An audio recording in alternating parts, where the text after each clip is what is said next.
O Senhor esteja convosco. Proclamação do Evangelho de Jesus Cristo, segundo Mateus.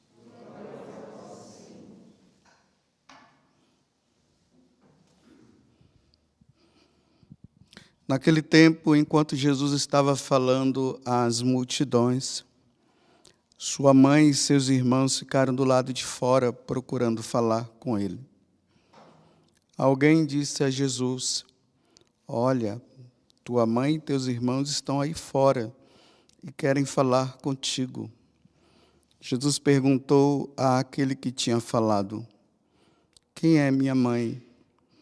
E quem são meus irmãos?" E, estendendo a mão para os discípulos, Jesus disse: "Eis minha mãe e meus irmãos. Pois todo aquele que faz a vontade do meu Pai que está nos céus, esse é meu irmão, minha irmã e minha mãe." Palavra da salvação.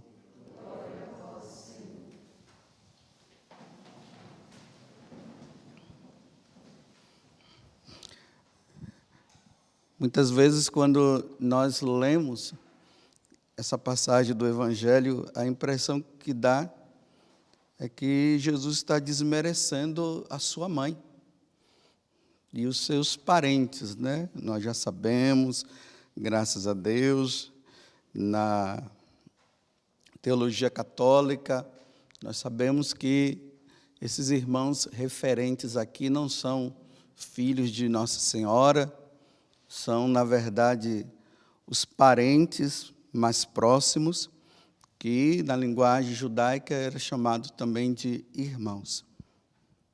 Mas voltemos ao que eu estava dizendo. A impressão que dá é que Jesus está desmerecendo, né? Mas não. Na verdade, Jesus está dizendo para essas pessoas que vieram falar que Nossa Senhora havia chegado, ele está dizendo o seguinte: olha, ela foi aquela que em tudo fez a vontade do meu Pai. Se vocês quiserem fazer parte da nova família, vocês têm que ser como ela. Então, na verdade, Jesus está chamando-nos à imitação das virtudes de Nossa Senhora. E é isso que eu queria meditar com vocês no dia de hoje. Hoje nós estamos celebrando essa festa de Nossa Senhora do Carmo. Para nós entendermos o que é essa festa, nós temos que lembrar das carmelitas ou dos carmelitas. E lembrando dos carmelitas, nós temos que ir lá no Antigo Testamento, no livro dos Reis, no primeiro livro dos Reis, principalmente o capítulo 18. Ali está o centro dessa ordem religiosa que surgiu lá no Antigo Testamento. Então, se ela surge no Antigo Testamento, então é a ordem mais antiga existente na igreja. O que é que nós encontramos lá no primeiro livro dos Reis, no capítulo 18? Lá no monte chamado Monte Carmelo, por isso que vem a palavra carmelita. Elias, que dentro da ordem carmelita ele é chamado de Santo Elias, e na verdade nós deveríamos chamá-lo de Santo Elias, não somente do profeta Elias, mas o Santo Elias também, porque aqueles homens que viveram as virtudes, que viveram aquilo que no Antigo Testamento Deus ensinou e tudo mais, como os profetas, os juízes, todos esses homens, com a paixão e morte de Jesus, eles também foram merecidos, e hoje eles são chamados de santos. Então tem até uma liturgia própria de Santo Elias, de São Moisés. É que nós não temos o hábito de se celebrar. Mas no meio carmelita é chamado de Santo Elias. Então, Santo Elias, ou profeta Elias, ele destrói os profetas de Baal, que estava fazendo um mal muito grande ao povo de Israel. Infelizmente, Acabe acabou casando com uma mulher pagã, a Jezabel, e a Jezabel acabou introduzindo todo tipo de idolatria e todo tipo de espiritualidade pagã no meio de Israel, e Elias entrou no meio para trazer o povo de volta. E ali no Monte Carmelo ele destrói os 400 profetas da rainha de Baal, obrigado, de Baal. Logo depois que Elias ele destrói os profetas de Baal, aí ele fala para Acabe que iria chover, porque Elias já tinha profetizado que Israel iria ficar sem chover durante 3 anos e meio, e realmente ficou 3 anos e meio. Então, ele destrói os profetas de Baal, e agora ele faz mais outro milagre. Aí ele olha para Acabe e diz assim: já estou ouvindo um barulho de chuva. Aí ele diz assim para Acabe: vai lá dar uma olhada para você ver. E ele vai lá e olha, o céu limpo, limpo, limpo, limpo. Não tinha como chover naquela situação ali. Aí, durante 7 vezes, ele mandou Acabe lá. Aí, Acabe diz: estou vendo uma nuvem, uma pequena nuvem, do tamanho da mão do homem, uma nuvem bem branquinha. Aí Elias disse: então vai chover. E realmente, a partir daquela nuvem, começa a chover lá. No decorrer do tempo, depois que Elias ele sobe na carruagem de fogo, ele vai embora, vai para o céu. Muitos homens, e depois começaram a surgir mulheres também, começaram a ir para aquele lugar. E ali eles viviam no silêncio e na meditação. Primeiro começou com os discípulos de Elias. Mas depois, com o evento do cristianismo, esses discípulos de Elias, eles viram realmente no cristianismo a verdadeira religião. E aí eles se convertem, porque eles eram judeus. Aí eles se convertem ao cristianismo. E aí começa a vir a interpretação. Por exemplo, essa nuvem branca, eles viram como Nossa Senhora, que estaria naquela nuvem branca. A pureza, a Virgem Maria, que vem, que traz muitas graças e tudo mais.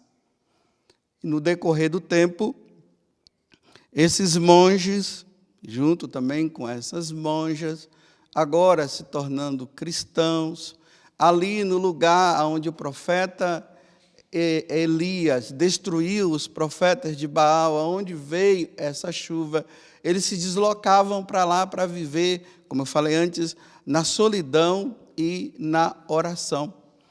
E aí, esses homens e estas mulheres eram chamados de carmelitas por causa do Monte Carmelo, o monte de Deus. Vocês veem que na oração aqui está dizendo assim, que nós, valha-nos Virgem Maria, venha Virgem Maria em nosso auxílio, para que, através da Senhora, e imitando a Senhora, nós possamos chegar ao monte que é Cristo. Então, esse Monte Carmelo se torna-se também o monte aonde Cristo está, e as pessoas vão lá para meditar, para rezar, para se tornar santo.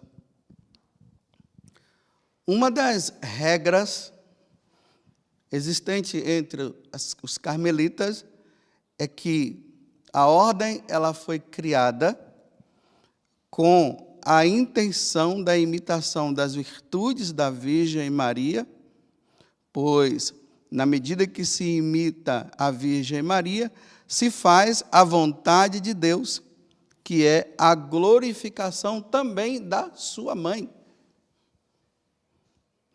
Porque Nossa Senhora ela tem um papel muito importante, muito grande na história da nossa salvação. Ela é ali corredentora junto com nosso Senhor. E depois de Cristo, nós somos todos convidados a imitar as virtudes de Nossa Senhora. Mas que virtudes são essa que os carmelitas costumam usar? A virtude da obediência e da humildade perfeita, porque Nossa Senhora foi obediente e Nossa Senhora também foi humilde. A humildade da sua serva, nós acabamos de ouvir ela falando isso no Magnífica, na castidade e na pureza, na solidão e no silêncio,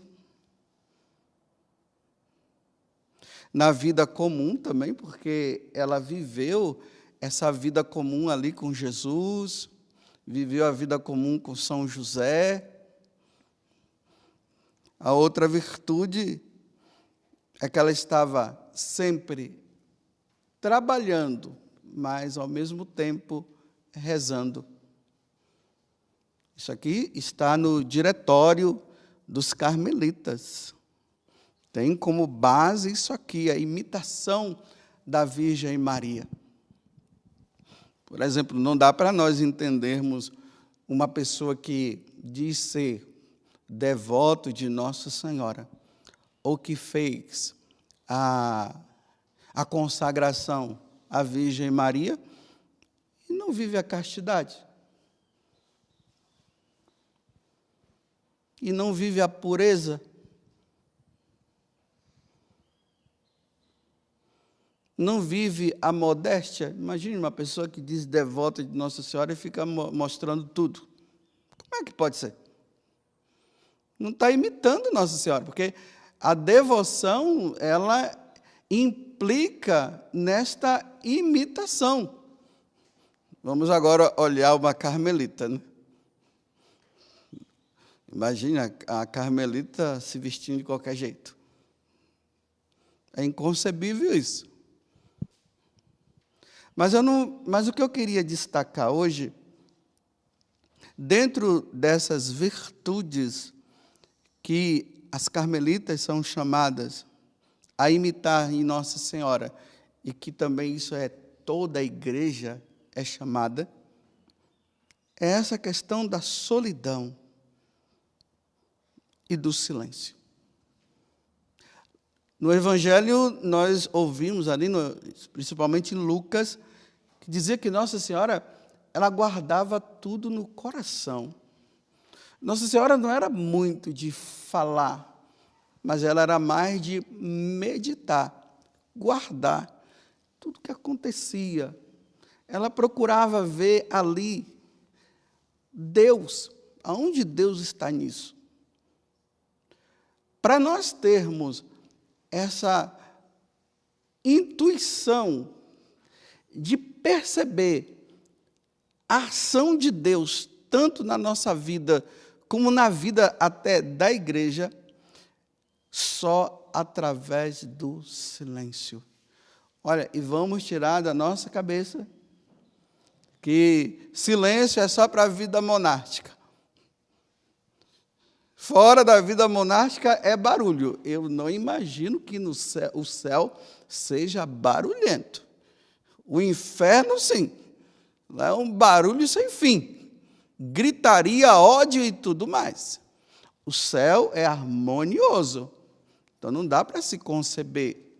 E lembremos também que Elias, quando ele foi para o monte, que ele estava fugindo de Jezabel e Acabe, que estavam com muita raiva, querendo matá-lo.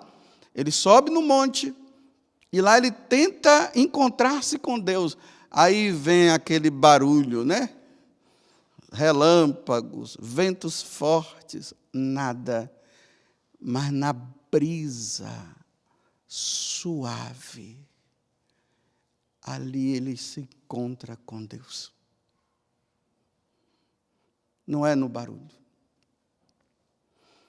Interessante que eu não sei se vocês já visitaram o Carmelo. Quando nós entramos no Carmelo, é pena que hoje nós encontramos muitos Carmelos que estão dentro da cidade, né? Quando o mosteiro ali foi construído, não tinha casas em volta. E é interessante que muitas cidades surgiam em volta dos mosteiros, né? Os mosteiros vinham, o pessoal se aproximavam, ficavam perto ali dos monges, das monjas, e aí iam construindo as suas casas, e ali se formavam as cidades. Hoje nós encontramos esses mosteiros, praticamente muitos estão dentro do centro da cidade, e é muito barulho. Prédios, carros em volta, mas é muito interessante que, apesar de todo esse barulho do lado de fora, quando se entra no Carmelo, o primeiro impacto que se tem é esse: silêncio. As monjas não estão lá gritando. É só louvor a Deus, trabalho junto com silêncio, para que através desse trabalho, junto com o silêncio e a vida de oração, elas possam se encontrar com o amado, com Deus. Barulho não dá para se encontrar com Deus, não, meus irmãos. Não dá. Se você quer se encontrar com Deus, você precisa se retirar. Como diz lá o profeta Oséias: eu vou te levar ao deserto, e lá no deserto eu vou falar ao seu coração. Não é no meio do barulho. Não nos enganemos, achando que nós vamos ter uma vida com Deus, uma vida íntima, vida interior. Hoje se fala tanto de vida interior, eu quero ter vida interior. Como é que você vai ter vida interior no meio do barulho? No meio da bagunça? Como é que você vai rezar no lugar onde fica passando gente? Bom dia, boa tarde. Porque as pessoas, elas não conseguem entender que quando uma pessoa está retirada rezando, ela está conversando com Deus. Então, se está conversando com Deus, nós não podemos atrapalhar quem está conversando com Deus. Mas a impressão que dá é que a pessoa está ali sem fazer nada, né? Olhando o desconhecido, aí a pessoa vem, bate nas costas e diz: bom dia, boa tarde, como é que você está? Mas, claro, se vai se rezar no lugar onde se passa a gente toda hora, você está querendo o quê? Vida interior se constitui na solidão. Se faz na solidão. Escuta de Deus se faz na solidão, no silêncio. Mas nós vivemos num mundo barulhento. É muito barulho. Eu fico admirado quando eu passo assim de carro, que eu vejo uns carros hoje por aí, os caras colocam um som que quem está fora já está muito alto. Imagine o cara ali dentro. Meu Deus do céu. Eu não entendo, não. É a cultura do barulho. Até o cardeal Sara, ele escreveu um livro falando sobre essa questão do silêncio. Sem o silêncio, como é que nós vamos nos encontrar com Deus? O católico precisa silenciar para estar com o Senhor. Mas eu não sei como é que as pessoas conseguem rezar em meio a tanto barulho. tanta confusão e pessoas passando aqui e acolá. Um dia eu estava conversando com o padre Ademir, porque tem 2 Ademir, né? O padre Ademir, que é professor de teologia. Aí eu moro lá com ele, e nós estávamos conversando sobre essa questão do barulho, né? Aí ele dizia assim: olha, padre, há 15 anos eu encontrei uma solução para eu poder me concentrar melhor nos meus estudos, para preparar as aulas. Eu uso o protetor auricular. É a única forma. Porque aonde nós vamos é barulho aqui, é barulho acolá. Eu disse: nossa, padre, mas realmente resolve? Olha, diminui muito. Olha, se está dizendo que diminui muito, é sinal que é muito barulho mesmo. Porque o protetor auricular, ao colocar no ouvido, já deveria nós entrarmos em clima de silêncio. E agora eu tenho feito isso. Eu disse: tá bom, adquiri o protetor auricular. Agora eu uso. Diminui bastante. Aí ele dizia assim: aí, padre, na hora que o senhor começar a ler ou a rezar, se concentre. O protetor ajuda, diminui, e por você se concentrar, o barulho externo desaparece. É a única solução para se rezar bem. Aí você fica com aquele negócio no ouvido aqui, né? O pessoal olha e diz: é doido agora. Aí começa: é o doido, agora pirou. Mas a pessoa não consegue entender que é um meio para silenciar. Eu repito mais uma vez: como rezar em meio ao barulho? Não tem como, é ilusão. Ninguém cresce na vida interior, você vai se enganar. Você começa, o barulho externo atrapalha. Como a Santa Teresa, né? Não tem como não falar dela. Aí ela vai dizer: a distração, que nós precisamos tomar cuidado com as distrações, porque elas nos atrapalham. E a distração ela pode ser voluntária ou involuntária. Voluntária é quando você chega ali, manda ver, e está ali. Se distrai, pega aqui, pega um negócio, está dizendo que está rezando, né? Não procura um lugar, um meio para silenciar. Então é uma batição de porta e tudo lá. A distração, essa é a distração voluntária. A involuntária é aquela que você quer o silêncio, mas tem sempre alguém que te abusa, te perturba. Você está ali, aí vem um negócio, batição de porta, barulho lá, e você quer silêncio, você fica até com raiva. Porque é preciso essa parada interior. Eu repito, meus irmãos, eu não estou dizendo, principalmente porque aqui eu estou com a comunidade, né?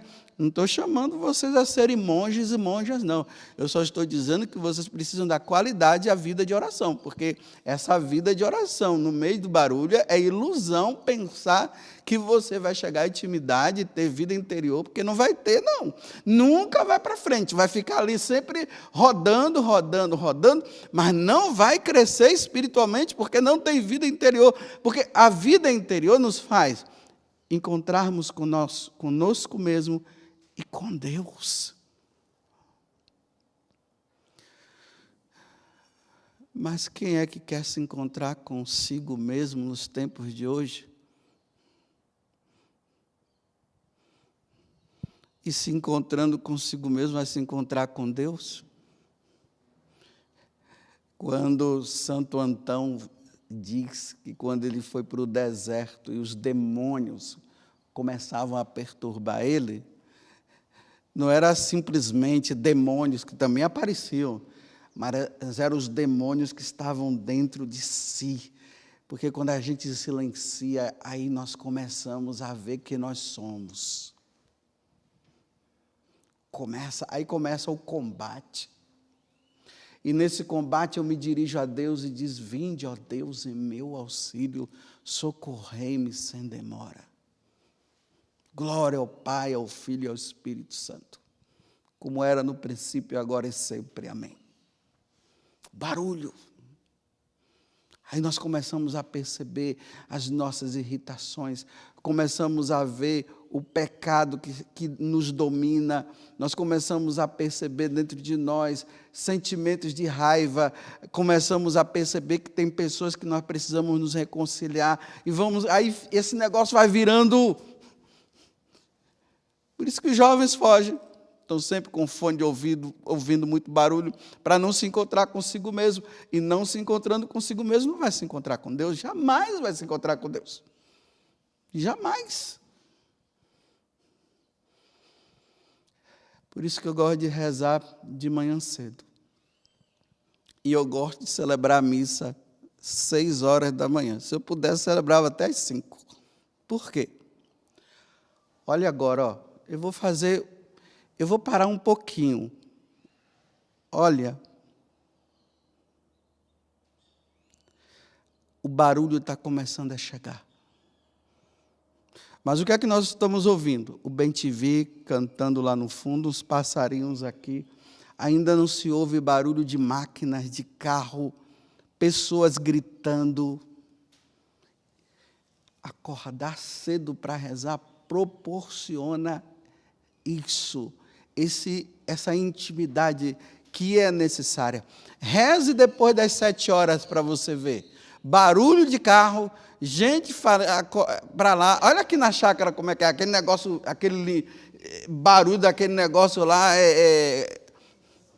Como é que chama? Aquele limpador lá, sei lá como é que chama aquele negócio. Aquele soprador. Antigamente era com a mão, né? Era ali, ó. O homem varrendo. Agora, quem é que reza? Ninguém consegue rezar, não. Vai gritar junto, vai fazer barulho junto com aquilo. A pessoa está ali, você entra na capela, aquele soprador, aí você fica lá olhando para Jesus. E aquele barulho ensurdecedor. Coloca o protetor auricular que vai diminuir. Mas não vai tirar tudo, não. Ainda mais que está bem próximo. Não se encontra com Deus. Não vai se encontrar. Não vai ter vida interior. Hoje não se fala tanto das moradas. Não vai crescer em morada nenhuma, não.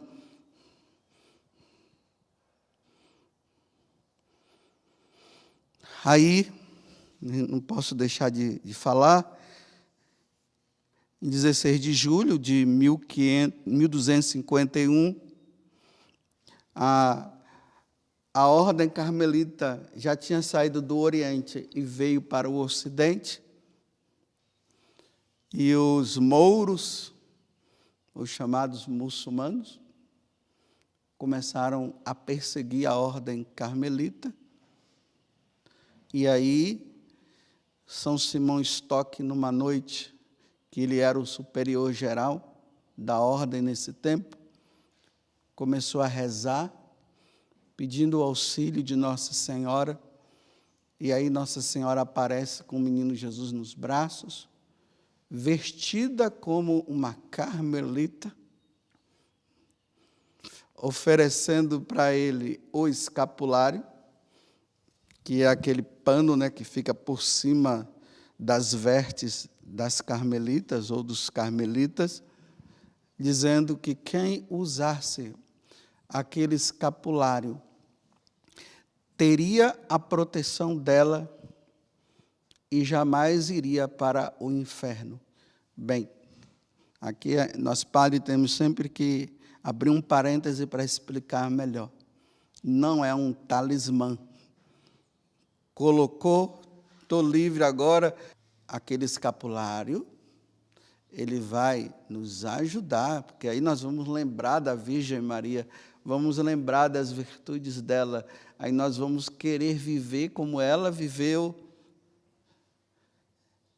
e aí nós vamos estar nesse estado de graça, porque nós vamos sempre lembrar que nós não podemos cair em pecado mortal. Aí vamos buscar a confissão, vamos buscar o silêncio, vamos viver a castidade e tudo mais. Então, esse escapulário nos faz pensar que nós temos que ser como Nossa Senhora, temos que ser como Jesus. E aí, dificilmente, nós iremos cair em pecados graves, dificilmente nós vamos colocar em perigo a nossa salvação. Hoje é um dia de quem não tem o escapulário, estude mais sobre o escapulário, aqui, porque praticamente já passei do tempo. Pede a um sacerdote que o abençoe e comece a usar. Na história da igreja nós temos muitos exemplos de pessoas que, por usar o escapulário, na hora da morte, foram realmente preservados de irem para o inferno, porque apareceu um sacerdote na hora, a pessoa se confessou, recebeu a unção dos enfermos, os últimos sacramentos, foram protegidos. Que no dia de hoje, olhando para as carmelitas, olhando para o Monte Carmelo, nós possamos fazer do nosso coração esse monte, aonde iremos buscar, pela intercessão da Virgem Maria, a nossa salvação. Louvado seja nosso Senhor Jesus Cristo. E a nossa Mãe Maria Santíssima. Ó Virgem Maria, não permitais que eu viva e nem morra em pecado mortal.